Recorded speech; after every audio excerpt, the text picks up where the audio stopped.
أفرأيتم النار التي تورون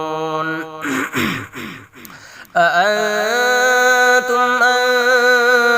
أنشأتم شجرتها أم نحن المنشئون نحن جعلناها تذكرة ومتاعا للمقوين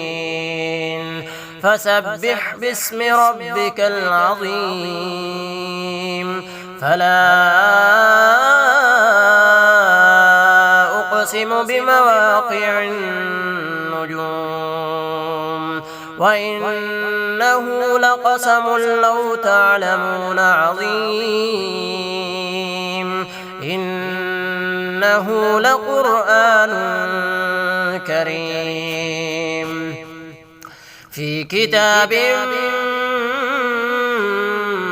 مكنون لا يمسه إلا المطهرون تنزيل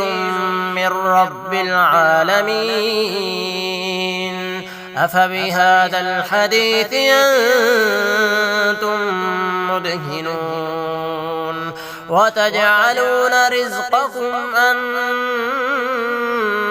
أنكم تكذبون فلولا إذا بلغت الحلقوم وأنتم حينئذ تنظرون ونحن أقرب إليه منكم ولكن لا تبصرون فلولا إن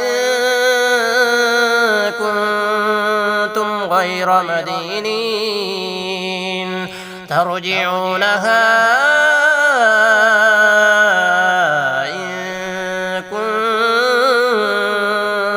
صادقين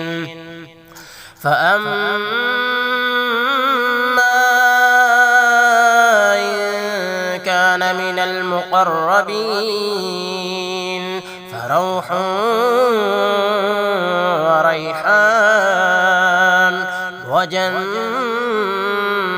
نعيم